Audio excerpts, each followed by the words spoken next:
Hello ladies and gentlemen, and welcome back to the channel Held Dominance. Anthony here. Please remember to like and subscribe, and also click that notification bell if you enjoy what you're seeing and if you want to continue seeing more. Coming up in this episode, it's Tuesday, I have 6 stories, and guess what? It's 6 Story Tuesday. So I'm back with another Tuesday 6 stories as we continue to try and grow this channel by bringing you all the information that you need to know and should know from the world of rugby league. 6 Story Tuesday is what I call it, and there's a simple reason. 6 stories from the world of rugby league. Now, where do we begin? Oh, yeah. So now that the Rugby League World Cup is finished, the Rugby League World Cup 2021 committee have done a stock take and released a statement over what they feel is a record-breaking Rugby League World Cup. First of all, through their TV and digital showings, they have announced that the BBC had 29.24 BBC domestic viewers, million that is, that have clicked or watched the TV show throughout the entire tournament. While we know that the BBC domestic viewers of 2.8 million saw Samoa overcome England in Golden Point extra time, and that there was 4,500 plus at the Wheelchair Rugby League World Cup final in Manchester Central, there was a 1.3 million viewers domestically via all BBC methods of watching the final in its entirety. In terms of demographics, 40% of the audience share was female, while 37% of the overall viewers were under the age of 55. Encouragingly though, 46% of the viewership was based south of the Midlands, outside the Rugby League heartlands, compared with the 43% of the audience going to the heartlands, with the last 11% being shared between Wales, Scotland and Northern Ireland. England's women bowed out at York against New Zealand in the semi-finals in front of a very good crowd of 7,500, but it's the viewing figures that got the numbers, as 1.4 million people watched that semi-final, with another million almost watching the final between Australia and New Zealand for the first of the double header. There were also some good numbers on social media too, as the Cipitao and the Civitao and the Cipitao, the Civitao and Cipitao performed in unison by Tonga and Samoa players before their quarter final was unsurprisingly the top performer piece of content on social media, with the spine-tingling performances nearly attracting 10 million views on TikTok alone. There was 194 million impressions across all platforms and 58 million video views of the action. However, nothing can beat the experience of watching rugby league live, and this was reflected in a number of people coming through the turnstiles, with nearly 500,000 people attending matches, with 67,502 people inside Old Trafford for the men's and women's finals doubleheader. The Wheelchair Rugby League had its numbers as well, after breaking 2 world records for attendances at the London Copper Box Arena during the group stages. Then that third here. The crest of a wave, we need to keep riding it.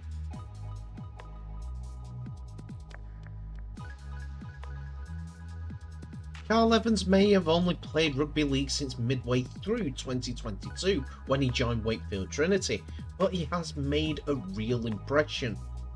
He shone when he played for Wakefield throughout the season and was even more impressive during the Rugby League World Cup playing for Wales. Against one of the tournament favourites, Tonga, he produced an inspired defensive performance adorned by a superb try against Christian Wolf's side, where he ducked through a few defenders and used his pace to score underneath the posts. After the game, many questioned why Wakefield hadn't re-signed him, or why no other club side poached the winger. Evans has since gone on record with serious about rugby league that there was interest in his signature, but it has all gone quiet. There was a little bit of interest at first, with a few people asking questions, but no contracts had ever been offered to me, and it seems to have all gone quiet now.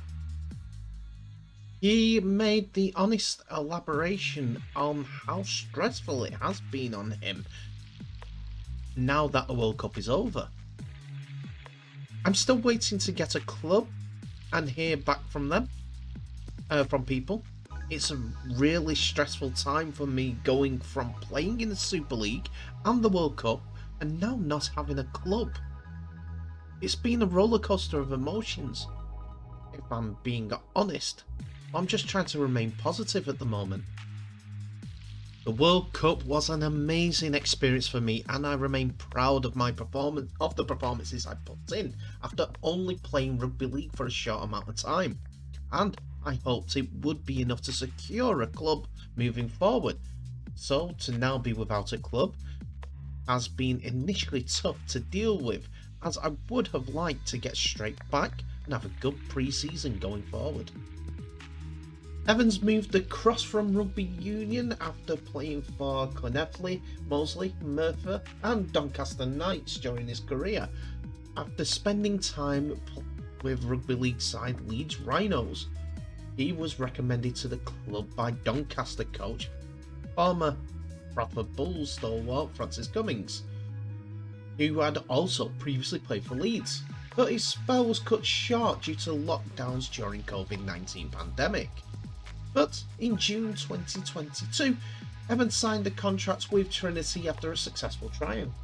He made his debut in the Super League against Wigan Warriors. He then was named in the Wales squad for the 2021 Rugby League World Cup, scoring the only try in that defeat to Tonga, 32 points to 6.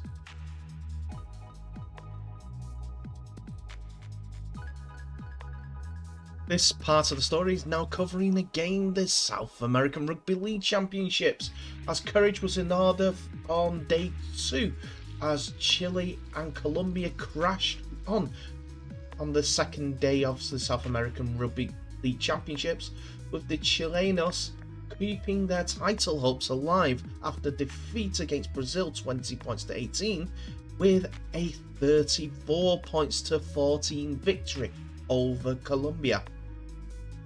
Although Chile led from start to finish in the Colombian town of Jericho, they weren't given an easy passage by the Condores, who gave 100% before a vocal home crowd. Centres Cecil Yao opened the scoring 2 minutes in for Chile, and the visitors built on to surge ahead to 28 points to 0 comfortably. And that was only the first chapter of an intriguing afternoon. Seconds before half-time, the tournament's leading point scorer James Orat gave a prop Ignacio Altamirano a high-pressure pass, but was fumbled, leading to a try to Coutinho Andrew Zuluaga for the Colombians. The man known as Zulu carried the Condores forward from then on, bringing the crowd to their feet repeatedly as he punched holes in the Chileans' fatiguing defence in the second stanza. His teammates began to follow suit, and homegrown second rowers Johnny Garcia, who came up with 2 tries, and Freddy Diaz made an impressive inroads on the edges. A spate of injuries suffered over the course of the tournament left Chile on down to their bare bones, with significant concerns for fullback Thomas Garrido, knocked cold trying to stop a Garcia from scoring his first try in the afternoon. In a memorable moment of sportsmanship though, Colombian captain and physiotherapist Sebastian Martinez cleared the area, cradled Garrido's head and talked him back to consciousness. Both teams had to play with 11 players at one point, as Colombians Zuni Hager and Jean Villamil spent time in the sin bin, while Christian Lopez was sent off and Diego Quintil was hobbled into the sheds of full time to give the Chileans an overflowing injury ward. Diminutive fullback Villamil was amongst everything after being injected into the contest, catching some towering high kicks and evading defenders, Evan French style. Indeed, the whole afternoon was a great advertisement for domestic-based South Americans, while Chilean centre Felipe Aedo, Lionheart teammate Jamie Santander, and the Colombian hooker Nelson Parada particularly stood out. While Daniel Vasquez, the ex-NRL talent on the show, was a strong performer with 2 tries, his less experienced teammates and rivals refused to be overawed by the big occasion. Chile's win means that Brazil must win or draw against Colombia in the final game of the tournament to qualify for the Americas Championships.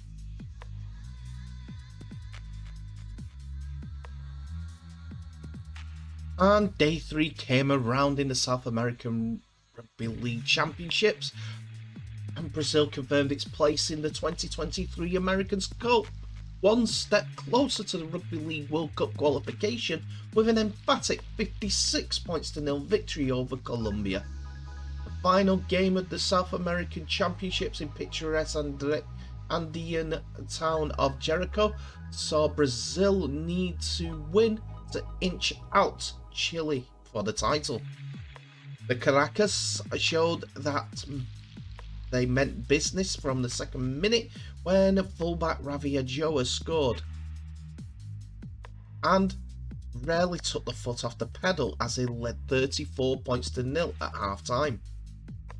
Prop and captain Chao Ozioli, who has been pioneering rugby league in Brazil since 2014, scored a rare hat-trick, but did not get carried away with the win.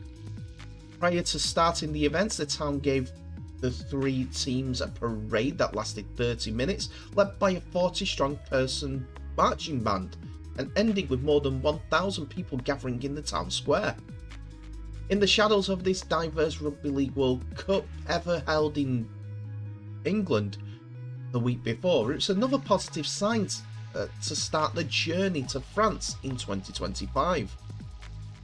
Now Brazil, with their 2 wins from their 2 games, take a huge step towards that qualification, with now going into the qualifying campaign against America, Canada and Jamaica. In Jamaica. Good luck to them, and I hope we can see one of them pioneer for the men's game in Brazil, to become World Cup Rugby League players.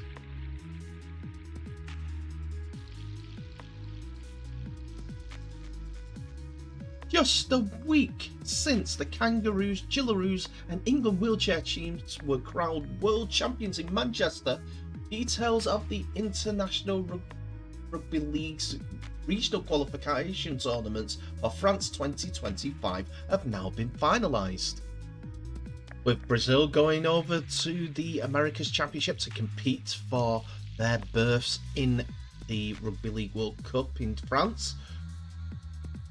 The International Rugby League is able to confirm the number of berths for each region, which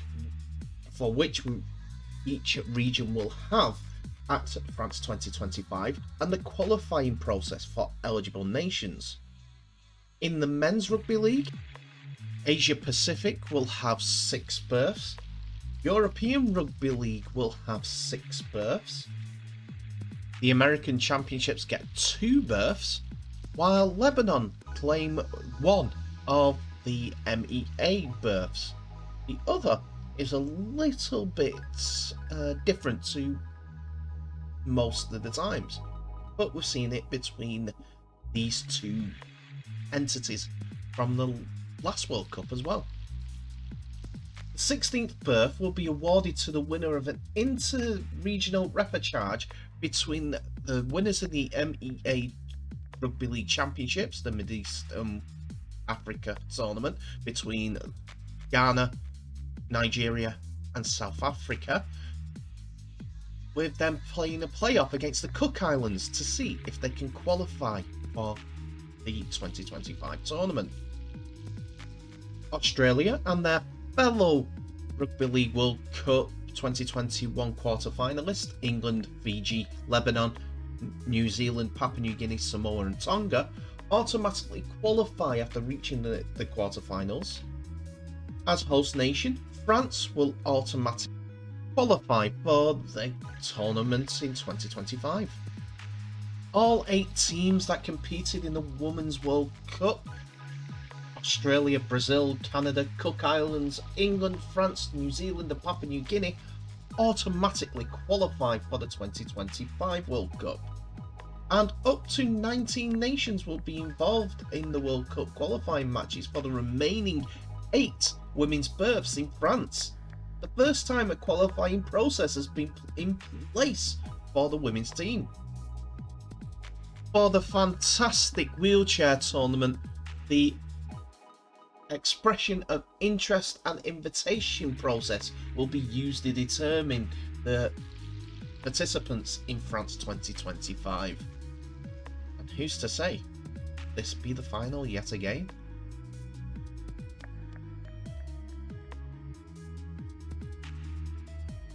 And finally, we end with some sad news yet again, unfortunately, from the World Rugby League, as Huddersfield Giants have released a statement expressing the news that their former coach, Andrew Farrell, has sadly passed away. Farrell coached with the Giants under Ian Watson last season and was a key man in helping the Giants return to the playoffs. The Giants finished 3rd in the table before losing in the playoffs, but it was their best league finishing year, whilst they also made it through to the cup final at Tottenham Hotspur. In a statement posted by the club on their website, the Giants announced, Huddersfield Giants are sadly deeply saddened by the news of the passing of former coach and friend Andrew Farrell. Huddersfield born and bred, Andrew was well known by many in and around the club. He was part of Ian Watson's coaching staff last year, specialising in wrestling and contact training for the team. The thoughts of everyone at the club are with his family and friends at this difficult time. Farrell, outside of rugby league and his pro career in the Super League, was a man of many hats as he competed in mixed martial arts, bodybuilding, and even tried to compete for Jamaica at the Winter Olympics during his life. So my thoughts are with Andrew and his family at this time. And that's it for another episode, ladies and gentlemen. Thank you so much for watching. Please remember to like, subscribe and share this video worldwide, as well as clicking on that notification bell for any updates on new videos that may be coming your in future. Tell me what your thoughts are on the episode in the comment section below. I know once again we ended up in a downer, but it's the rugby league players that came before, the ones that we celebrate now, and the coaches that are involved. And Andrew Farrell is one of those such people. Condolences go out to his family and friends at this time, as again, and I hope that everyone finds a solace that he loved them all, and everyone can come together smiling about the times that they remember having fun with Andrew. Apologies. But anyway, comment section is open. Everyone, please be respectful. Now comment back as soon as I can with more information tomorrow. Anyway, thank you so much for watching. Please remember to share this video worldwide. I'll end the episode as I always do by wishing you all the very best. So please stay safe. I'll see you in the next episode.